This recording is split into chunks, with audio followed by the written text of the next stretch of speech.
कमला घर पर चॉकलेट बनाकर ट्रेन में बेचकर अपना घर चलाती थी। उसके साथ उसका 10 साल का बेटा पिंकू भी रहता था। एक दिन पिंकू अपनी माँ से कहता है, माँ मुझे चॉकलेट दो ना, तुम रोज इतनी चॉकलेट बनाती हो लेकिन मुझे एक भी नहीं देती, दो ना माँ मुझे। नहीं बेटा, ये चॉकलेट मैं बेचने के लिए बनाती हूँ। अगर ये चॉकलेट तू ही खा लेगा तो मैं क्या बेचूंगी, और अगर चॉकलेट नहीं बेची तो पैसे कैसे कमाऊंगी। लेकिन माँ एक चॉकलेट से क्या होगा, एक तो दे सकती हो ना। नहीं बेटा, ऐसे एक एक करते ही तुम्हें चॉकलेट खाने की आदत लग जाएगी। कुछ ही महीनों पहले तुम्हारे पिताजी चल बसे। अब घर का सारा खर्चा मुझे ही उठाना है। 4 महीनों से घर का किराया भी नहीं दिया है, इसीलिए तुम्हें मना कर रही हूँ। जब मेरे पास ज्यादा पैसे आएंगे मैं खुद तुम्हें अच्छी सी चॉकलेट बना कर दूंगी, ठीक है? ठीक है माँ, मैं भी अच्छे से पढ़ाई करके अच्छी नौकरी करके घर का सारा खर्च उठाऊंगा, फिर तुम्हें ये काम करने की जरूरत नहीं पड़ेगी माँ। कमला प्यार से पिंकू को गले लगा लेती है। कमला का चॉकलेट बनाना, ट्रेन में जाकर बेचना और पिंकू की पढ़ाई ऐसे ही चल रही थी। एक दिन कमला के घर कमला का मकान मालिक आता है और उससे कहता है, कमला घर का किराया निकालो, कितने महीने हो गए तुमने पैसे नहीं दिए। मालिक मैं आपके सारे पैसे दे दूंगी, मुझे थोड़ा सा वक्त दे दीजिए। और कितना वक्त दूं तुम्हें, पहले ही 4 महीने दे चुका हूँ, आज यहाँ से किराया लिए बिना नहीं जाऊंगा। घर का मालिक पूरे घर में देखता है तो उसे हर तरफ चॉकलेट रखी हुई दिखाई देती है। ये क्या, पैसे नहीं है? पैसे नहीं है बोलती हो तो ये इतनी सारी चॉकलेट कहाँ से आई तुम्हारे पास? ये मैंने खुद बनाई है मालिक, इन्हें बनाकर मैं ट्रेन में बेचती हूँ, तभी तो कुछ पैसे मिलते हैं। तो अब झूठ भी बोलने लग गई हो तुम, कहती हो घर पर चॉकलेट बनाती हूँ। नहीं मालिक, मैं सच बोल रही हूँ। घर का मालिक गुस्से से कमला का सारा सामान इधर उधर फेंक देता है और सारी चॉकलेट भी जमीन पर गिरा देता है। कमला उसके आगे हाथ जोड़ने लगती है।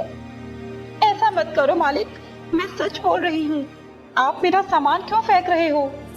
अभी तो सामान सिर्फ जमीन पर फेंका है, अगले 1 हफ्ते में मेरे पैसे नहीं दिए तो ये सामान घर के बाहर फेंक दूंगा, समझी? ऐसा कहकर घर का मालिक चला जाता है। कमला और पिंकू घर की ऐसी हालत देखकर रोने लगते हैं।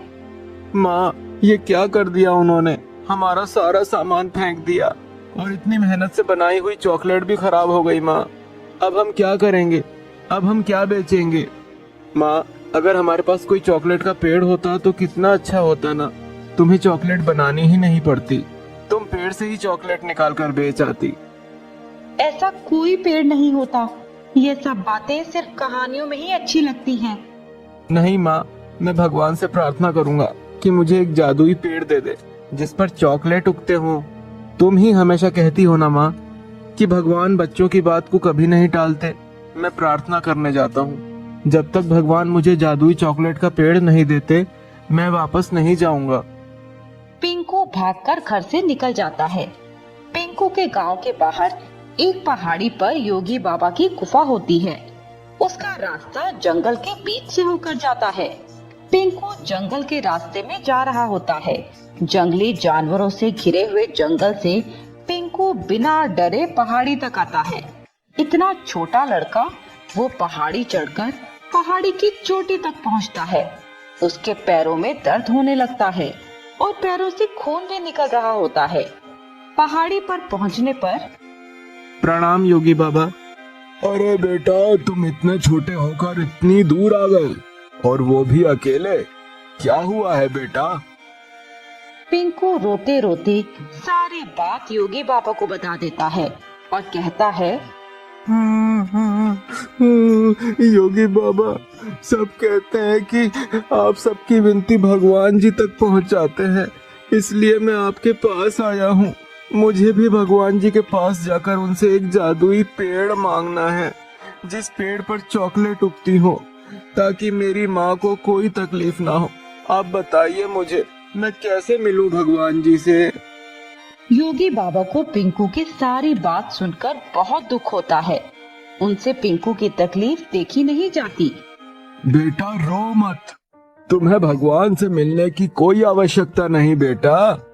भगवान ने तुम्हारी प्रार्थना सुन ली है। ये लो, ये एक जादुई पेड़ का बीज है। तुम इसे अपने घर के पीछे बो देना। कुछ ही दिनों में इस बीज से एक बड़ा सा जादुई चॉकलेट का पेड़ उगकर आएगा। फिर योगी बाबा अपने हाथ में एक बीज लेकर उस पर कुछ मंत्र फूंकते हैं और वो जादुई बीज पिंकू को दे देते हैं। पिंकू घर आकर घर के पिछवाड़े में एक गड्ढा खोदता है और उसमें वो बीज डाल देता है। उसके ऊपर से उसमें मिट्टी डालता है और पानी डाल देता है। कुछ दिनों बाद पिंकू देखता है कि उसकी घर के पीछे एक बहुत बड़ा सा पेड़ खड़ा है, जिस पर फलों के बजाय अलग अलग तरह की चॉकलेट लगी हुई थी। ये देखकर पिंकू बहुत खुश हो जाता है और कमला को पुकारने लगता है। माँ माँ जल्दी आओ, ये देखो माँ, जल्दी आओ माँ। क्या हुआ बेटा, क्या दिखाना है? तभी कमला की नजर उस जादुई पेड़ पर पड़ती है। उसे चॉकलेट का पेड़ देखकर अपनी आंखों पर विश्वास ही नहीं होता। पिंकू, ये सब क्या है बेटा? चॉकलेट का पेड़? ये यहाँ कैसे आया? ऐसा कैसे हो सकता है?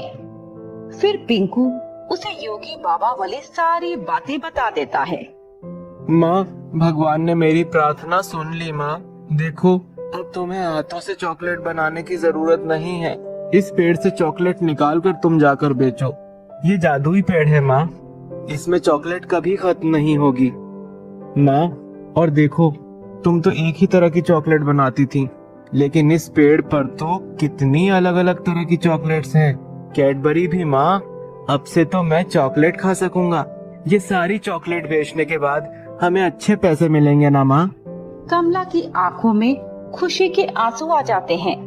अगले दिन से कमला जादुई पेड़ से चॉकलेट निकालकर बेचने जाती है। कुछ ही दिनों में उसे अच्छा मुनाफा होने लगता है।